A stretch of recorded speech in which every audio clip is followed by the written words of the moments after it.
Hello learners, myself Dr. Taruna Malhotra. In last discussion, we discussed about how all children learn. Today, the topic of presentation is motivation and discipline. First of all, we will discuss about classroom management. Classroom management means a host of proactive strategies that teachers can implement to prevent the occurrence of problem behaviors and create a classroom environment that is conducive to learning. Today, we will focus on the problem of indiscipline among students and how a teacher can motivate the class to learn. As a teacher, you have the experience of some of your students being very attentive, participative, ask various questions and submit assignments on time, while some others are bored, disinterested and not able to perform to the expected level. The basic difference between these two groups is with the respect to their motivational level and discipline. So, today firstly we will discuss about what is motivation.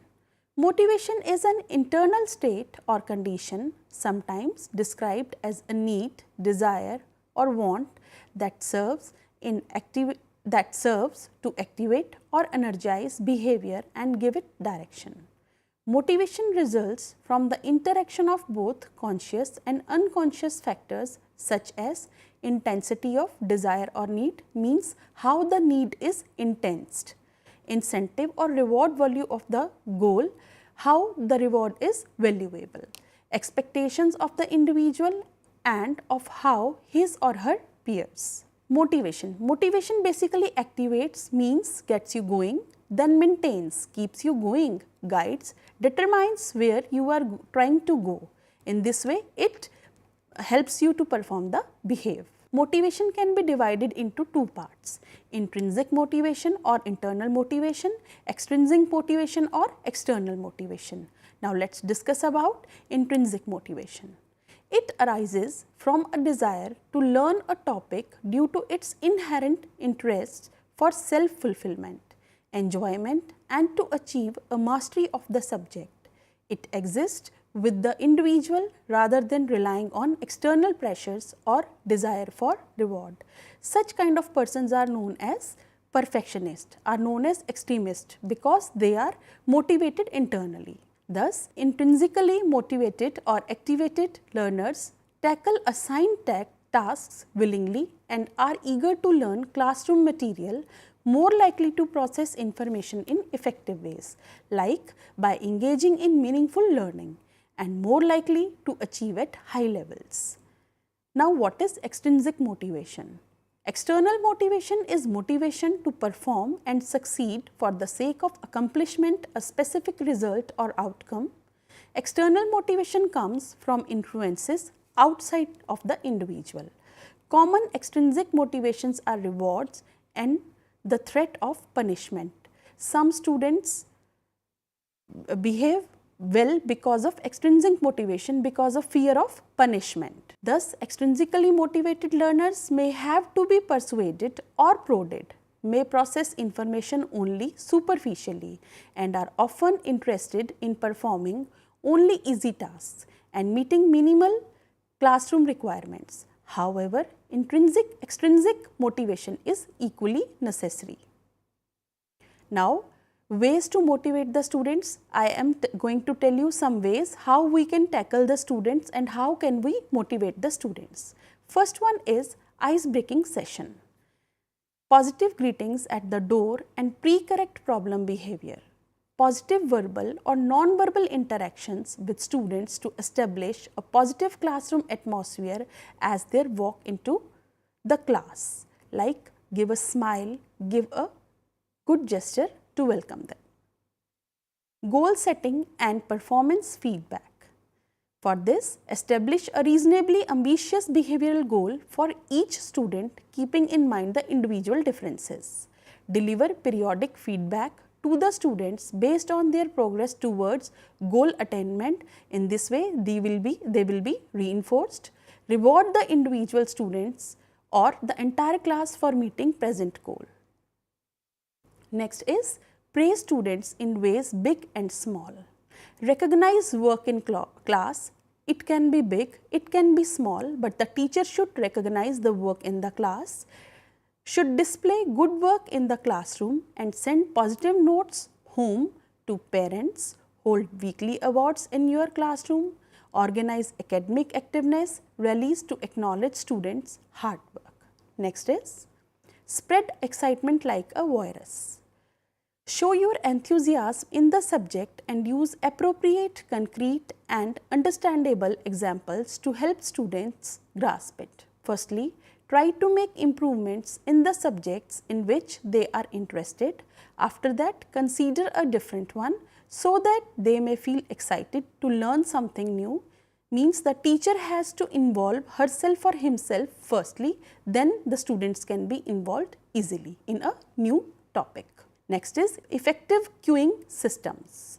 For this, the teacher should develop signals that release and regain attention. For this, the teacher should avoid shouting or using the light switch. Rather, the teacher should utilize students themselves as a way to prompt and regain attention from other students. Like, if you can hear me, raise your hand. Clap 3 times. Snap 3 times. Next point is mix it up. It's a classic concept and basis for differentiated instruction. It caters to all types of learners, may be intelligent, may be dull, using a variety of teaching methods. By doing this in an orderly way, the teacher can also maintain order in the classroom. In a generic example for daily instruction, 10 minutes to open class, introduce the concept for 15 minutes, discuss or group work for 15 minutes, question and answer or guided work time to finish the class. This way, students know what to expect every day and have less opportunity to act up. Next is assign classroom jobs. As a teacher with students, create a list of jobs for the week.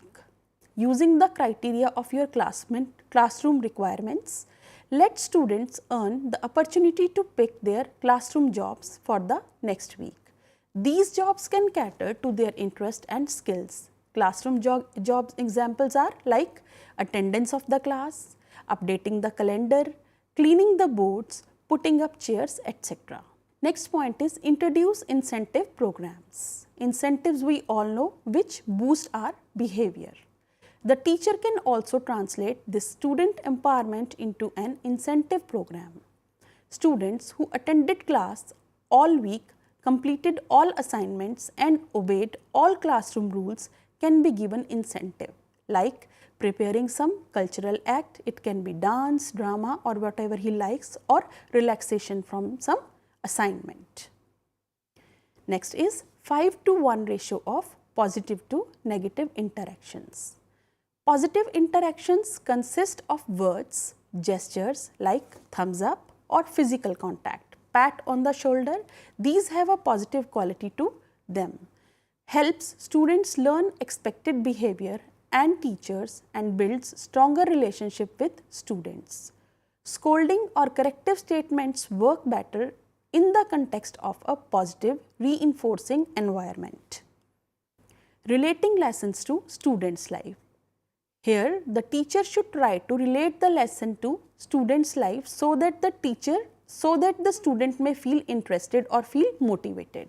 Whether it is budgeting for family festival gifts or choosing short stories about his or her city or friends, means the events which are related to their daily lives. Then the students will care more as they identify themselves on their everyday lives in what they are learning. Next point is track improvement.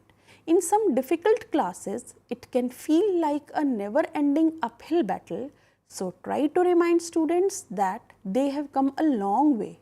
Set achievable, short-term goals, emphasize improvement, keep self-evaluation forms to fill out and compare throughout the year, or revisit mastered concepts that they once struggled with to refresh their confidence. Smiling and being means mirror neurons.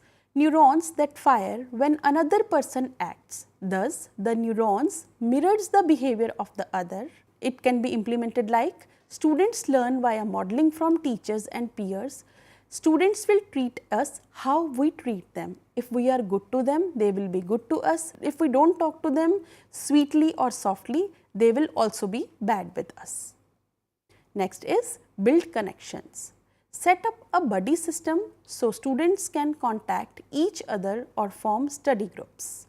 Take pictures of students in small groups or individually and post in the classroom, or form small groups for projects, mix and form new groups several times. In this way, the teacher can build connections by developing a buddy system. Next is engage students with active learner centered strategies. Use varied method of presentation and incorporate technology like usage of blogs, wikis, PowerPoint, videos, etc. The teacher shouldn't talk or give lecture for more than 15 minutes at a single time, should take the break, as studies show that students thrive when given computer based assignments, means students want to be active during the instead of listening passively. Use interactive ways to keep students engaged as well as motivate them. Next is reward positive behavior outside the classroom. It means not only in class, the student should be rewarded outside the classroom also, like tie service opportunities, cultural experiences, extracurricular activities into the curriculum for extra credit or alternative options on assignments. Now, we will discuss about discipline. In this, we will discuss how we can make our students disciplined. For this, we have to know the meaning of discipline in broader sense. Self-discipline, which is process whereby a student comes to regulate his or her own behavior to fit in with his own purposes or the needs of the others. Whereas in narrow sense, discipline means punishment where there is fear in the mind, which instead of helping in the long run creates more problems. So, in the school context, discipline relates to the problem of maintaining classroom order, which is based on a sense of responsibility. The student should have a sense of responsibility for the classroom jobs or for his own studies. Consideration for others, the student should take care of others also. Self-respect, if we will respect ourselves, only then we can respect others. A sense of belongingness, if we feel associated with the prevailing environment, only then we can have a sense of belongingness. Positive teacher-student relationship, to bring positive outcomes, it is most required positive teacher-student relationship. In this way, discipline is composed of a sense of responsibility, consideration for others, self-respect, a sense of belonging or positive teacher-student relationship. Wango in 2010 defines discipline as the training especially of the mind and character aimed at producing self-control, ordered behavior and skillfulness. So, it can be said that discipline refers to the state of physical or mental orderliness in a learner as a result of desirable learning externally imposed by rules, punishment and rewards. Whereas indiscipline refers to a situation where a student behavioral pattern is contrary to the laid down conduct in a school. This behavior is manifested by boycotting classes, bullying, drug abuse, sneaking out of school and rioting. Now, we will discuss what are the causes of indiscipline. First one is favoritism. Indiscipline may be caused by teachers who favor some students in their teaching and classroom management. The other students may see this as a sign that everything is allowed in spite of the rules. Other students may also see this favoritism as an offense against them, which leads to rebellion. Next is truancy. In many rural schools, a large number of students remain absent from schools without any genuine reason. When they come to school after a gap, they do not understand the lesson, and this kind of problem leads to disturbances in the classroom. Next point is disobedience. Many a time a few students do not deliberately obey teachers' word or instructions. They start making a noise. This disobedience on the part of students leads to the indiscipline. Next is clowning. Clowning means mocking or cutting jokes on others. It is mocking and cutting jokes at the cost of others loudly is a tactics adopted by some students to channelize their own failure, which they lead to scoffing, shouting, crying, causing disturbances in the class, which is also a big reason of indiscipline. When the rules are not enforced. When a student is not punished for an offence, he or she goes on to commit more offence as the rules are not properly enforced in the classroom. Next is lack of communication. When the rules are not clearly communicated, the students don't consider those rules mandatory to obey, then indiscipline prevails. Next point is teacher-student relationship. The teacher and student's relationship is essential for any learning process. If there is a breakdown in this relationship, indiscipline emerges. A good relation produces positive outcomes, whereas a bad relationship of teacher and student will bring problems and will again prevail in the way of indiscipline. Next is lack of leadership. When a teacher doesn't fulfill his role as a leader, cannot move the mob of students, there will certainly be students who will be glad to take this role, thus indiscipline appears. Next one is bad habits. Some students may have acquired bad habits from previous teaching experiences. Once a student, for instance, has formed the habit of coming to school late, it will be hard for him or her to change his behavior. So, bad habits also cause indiscipline. Now, we will discuss about the ways how to instill discipline in classroom. First one is agree on rules. As a teacher, you and your students should agree on the rules that everybody should abide by. No student would consider coming late for school as a proper conduct. So, start a list of proper classroom conduct. Next is framing, updating and reviewing the rules through discussion with the students. This will give students a sense of ownership or responsibility.